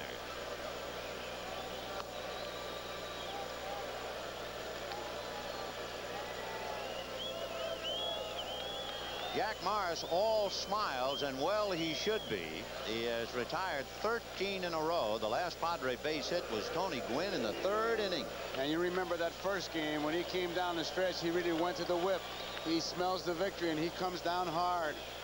Craig Lefferts will now pick up for Dave Dravecky. He came down hard, and the Padres come from behind victory, the game that Ed Woodson started. And he'll be pitching to Dave Bergman, Lou Whitaker, and Alan Trammell. Lefferts from Munich, Germany, came up with a dandy screwball 2 years ago in Hawaii. He had been in the Cub organization, and he was trying to throw a screwball like Bill Campbell, but it hurt his arm. And the Cubs said, hey, don't wreck your arm. Stop doing that. And then when he went down to Hawaii, he learned to throw it with another motion, and it's gotten him to the big leagues. 2-1 to Bergman. High fly ball to right center. Bobby Brown will put it away. And as you can see, Lefferts much more comfortable pitching off the stretch, and even with nobody on, he works off the stretch. By the way, and I'm sure he's watching this telecast, Billy Connors, the pitching coach of the Chicago Cubs. Lefferts sure thinks highly of you. He was saying that Billy Connors is a genius. He's as good a pitching coach as there is in baseball, and it's kind of nice to pass along. It is. Well, Billy works hard. He did a great job with Steve Trout and the Cub pitching staff. Well, here's Lou Whitaker. Strike. Whitaker aboard on an error in the 1st inning. Trammell hit it out. Single took second on an error in the 3rd. Hamill hit it out. Whitaker doubled in the 5th inning. Trammell singled him to 3rd, and they stayed there. 1-1. Whitaker, as we look at Trammell, Whitaker's certainly in the tradition of great second baseman here. Charlie Gehringer did nothing but be on base and be quiet, and that's what Whitaker. Quiet, but always on base.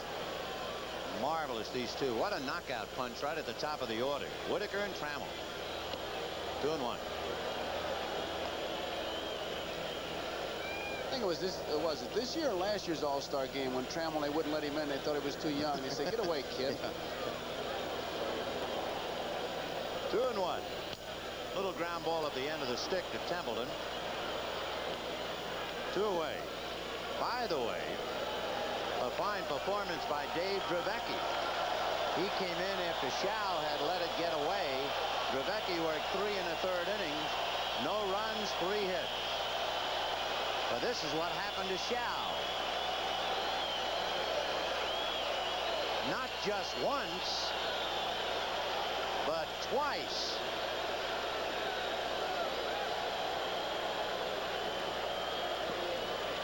Well, here he is for his 4th at-bat. He has 2 home runs and a single. Strike 1.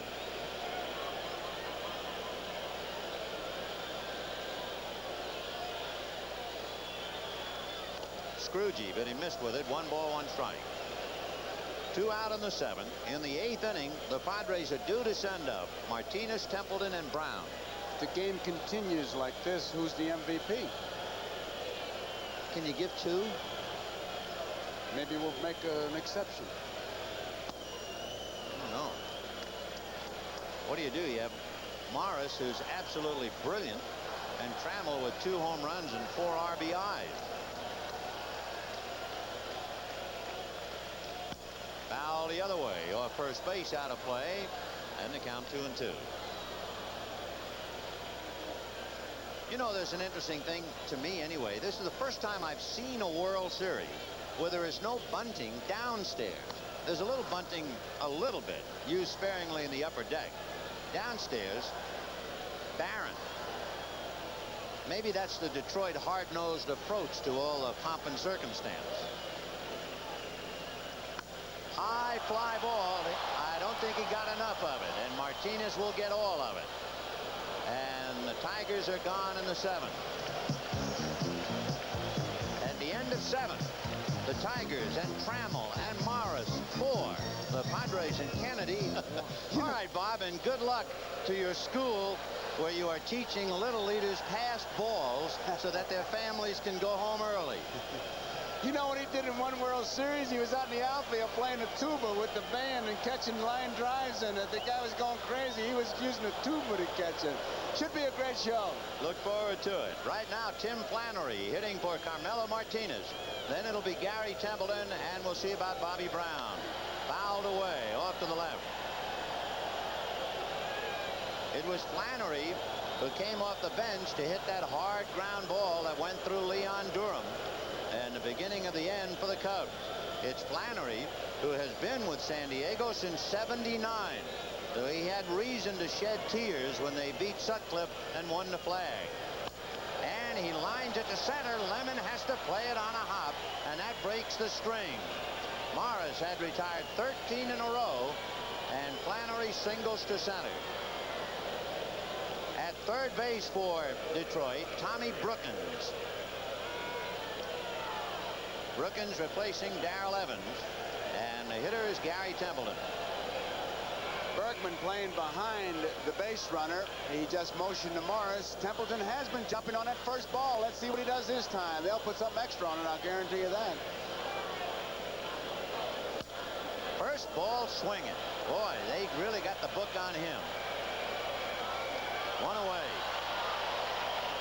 I said it once about Bob Gibson. I can say about Gary Templeton. He hits like he's double parked. But the key word, the operative word, is he hits. He's been hitting, and if you do jump on the first ball and hit it, that's okay. 258. Well, here's Bobby Brown talking about hitting. He has that dirty dozen. 0 for 12. 0-1. Jack Morris gave up a hit to Gwynn in the 3rd inning, and then gives up a hit to Flannery in the 7th. In the 2nd inning, he gave up a home run and a double. Foul back. I tell you what, we're going to have to hear from all the precincts to decide the player of the game. If it stays this way, who are you going to elect? Jack Morris or Alan Trammell? Split him.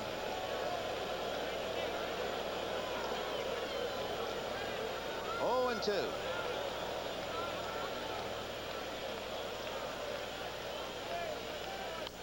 Pop foul and out of play.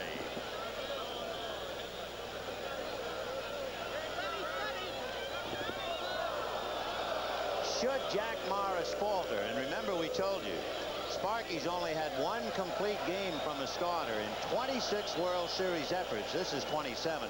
He's got Willie in the wings. And Willie has started his negotiations in the paper. Did you see that? In the World Series. 0-2. High pop fly, and Whitaker angling out. 2 down. Down in the Padre bullpen.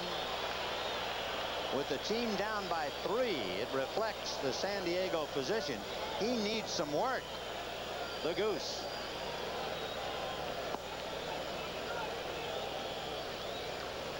Champ Summers is going to come up.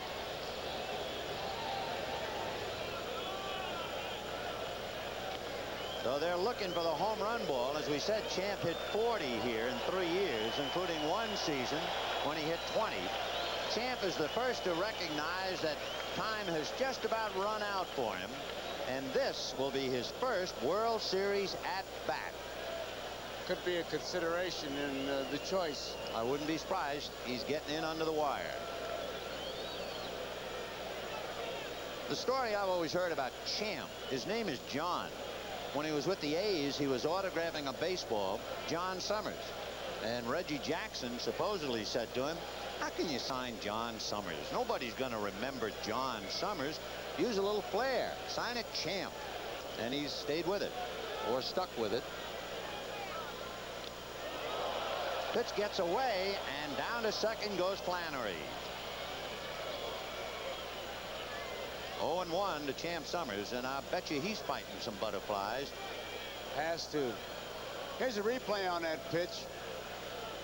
Straight down, bounces in front of Parrish. Summers goes for it. Wild pitch.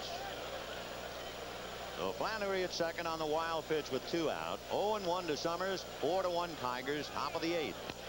Fouled away. And the champ is on the ropes. 0-2. Since Champ Summers left Detroit, he has had a total of 200 at-bats. Talk about being rusty. He DH'd for Sparky in 79, 80, and 81. Fouled away.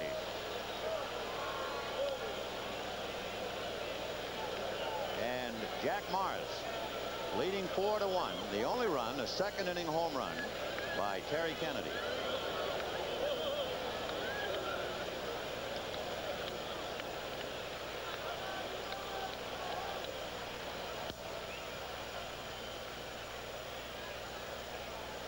Champ Summers huffing and puffing up there at the plate, so I know it's an emotional moment for him. It gets a little tough to breathe when the tension is that much on your shoulders. And for Champ in his first World Series at bat here in Detroit, there's pressure. He's doing the best thing that you can. Take that deep breath and try to talk to your body and say, hey guys, we're in this thing together. 0-2. Got him.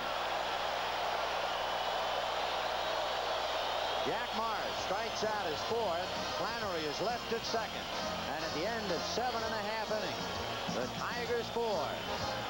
San Diego be between that hard rock and push and shove and everything else you've ever heard about in the old cliche, because they're in a lot of trouble. They are, and the starting pitching once again let them down, and pitching was pretty good all year. It got them here, but it certainly isn't keeping them here. And then again, for the umpteenth time, the man who comes in, Dave Dravecki, was great, and now Lefferts has picked it up. And now the Goose for his first appearance. Couple of changes for San Diego. Time called by Doug Harvey, the third base umpire, so we get a chance to tell you. Tim Flannery is in left. Ron Renicky in left field. Flannery at second base, and Gossage on the mound.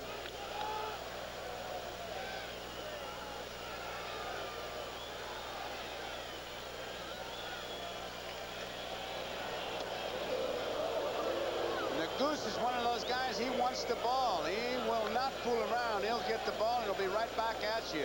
You can't stop him dilly-dally when he's on the mound. Boy, they're going to reduce this game to the fundamentals here, with Gossage throwing as hard as he can and Gibson swinging as hard as he can. And we'll see how it comes out. Popped up. Flannery.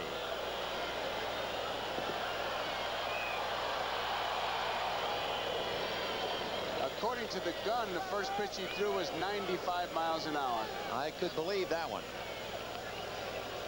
So Kirk Gibson, who broke in the big leagues against Gossage and struck out on 3 pitches, has improved to the extent that he has popped up. And here's Lance Parrish. Grounded out, fouled out. Aboard on that busted bat play by Nettles when they got Whitaker at the plate.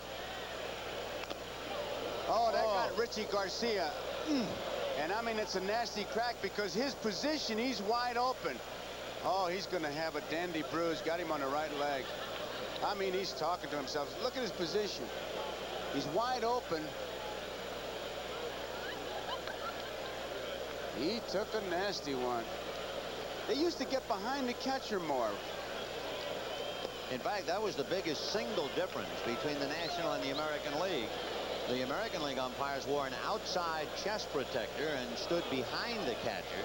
The National League, an inside protector and inside the hitter. 2 down. They're more open, and then they're doing something else. You'll notice Richie Garcia puts his hand on the catcher's back. He's not holding you. He just wants to feel which way you're going to go, is the explanation they give me. For San Diego, Joe, and looking back through the scorebook, you realize they've done it again since the third inning. They have allowed 3 hits and no runs, and now is 2 out in the 8th.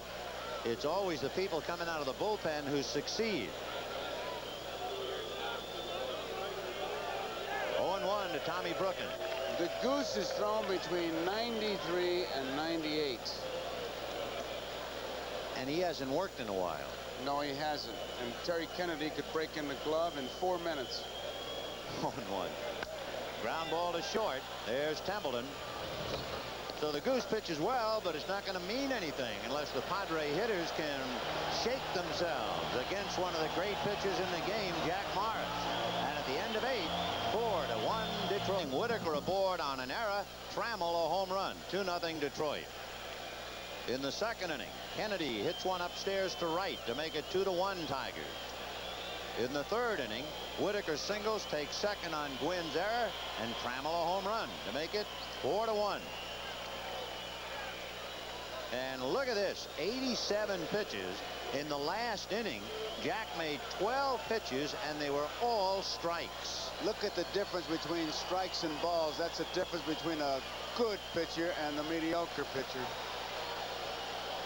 Morris facing Gwynn, Garvey, and Nettles in the 9th inning. Fouled away. Jack trying to turn in 2 complete games in this World Series, and the numbers make him a lock as far as winning. The last pitcher to throw 2 complete games in the same series, Mike Torres of the Yankees, turned in 2 complete against the Dodgers in '77. Bouncer down to Whitaker. The most pitches that Morris has thrown in any one inning is 15. He did that in the second inning. A walk in the park. And you'll not see, you caught a glimpse of a smile, but he doesn't very often do that during the game. After the game, a little different story, but he's coming down the stretch. It might be a little premature for the series, but it certainly would appear to be appropriate at this stage with 1 out in the 9th inning. Garvey is 2 for 15 in the series, 0 for 3 today.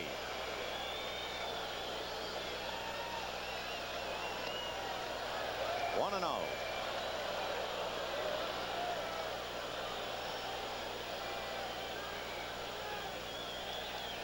Jack Morris, 119 during the regular year. In fact, he was 10-1 through May. He really got the Tigers rolling.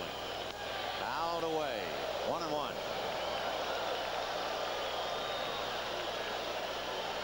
Garvey behind, and so it's a good indication that Morris still has that good stuff.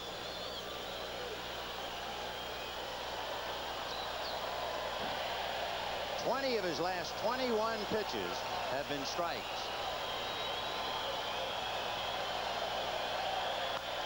Hit to left and hooking, and that will go for the base hit, banging off the fence.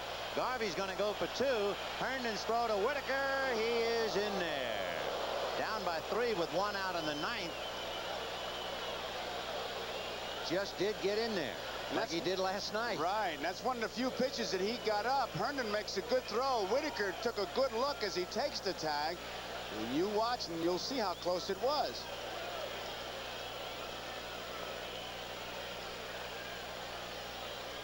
And that hook stayed on the bag. So Nettles, the batter, grounded out, popped up, grounded out again. 0 for 3. He's had 2 hits and 8 at-bats.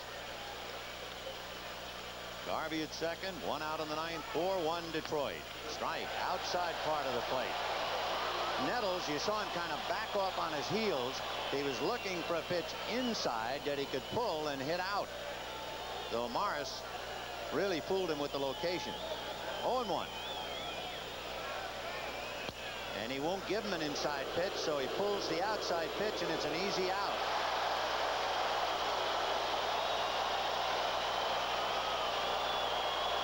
The Tigers are 1 out away from going 3 games to 1, and they're up.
Garvey to score.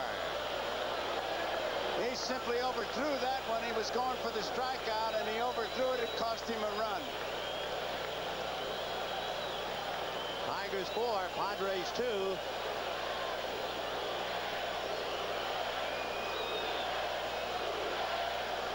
He tried to block it, the split-fingered fastball.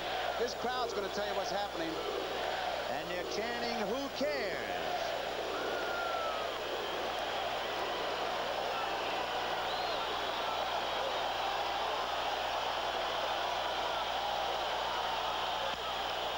Line to right at Gibson.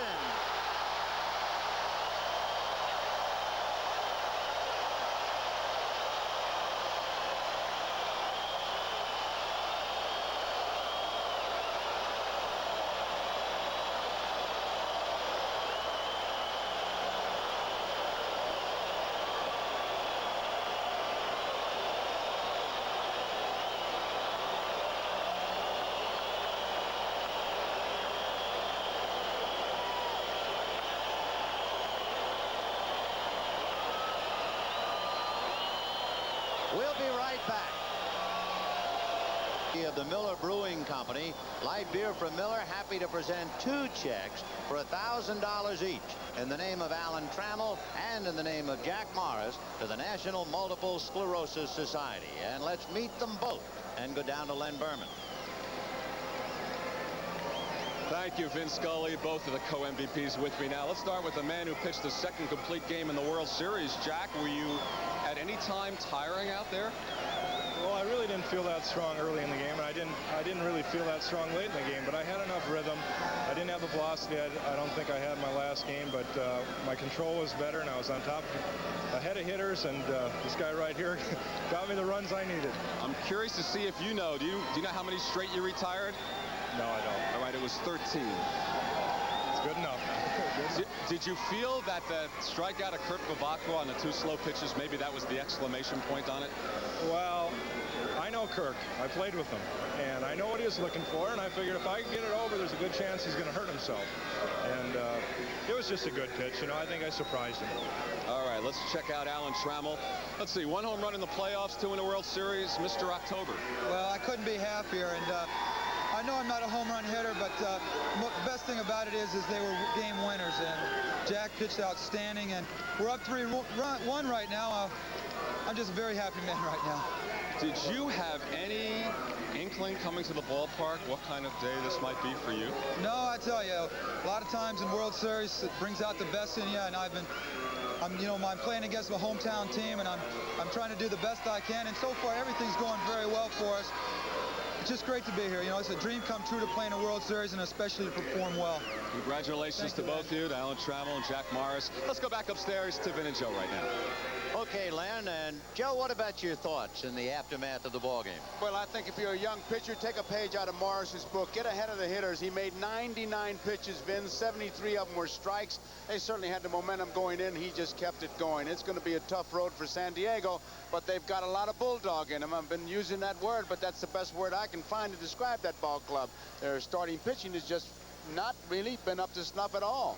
Well, the only starting pitcher for San Diego to even go 5 innings is Mark Thurman, and he'll go tomorrow against Dan Petrie, and that's the Padre position.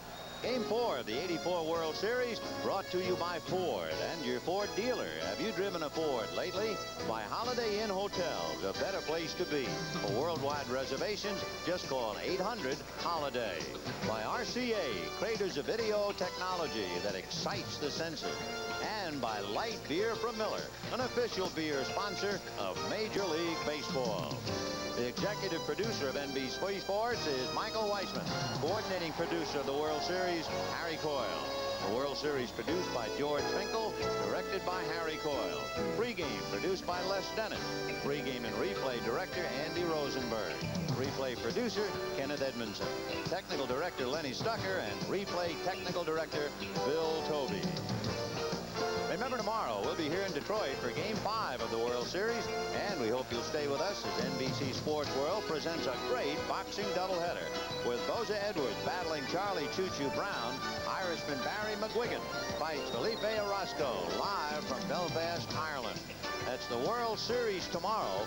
Mark Thurman and Dan Petrie. And the question, too, will Dick Williams stay with the same lineup, or will he finally decide I better shuffle my cards for one last deal?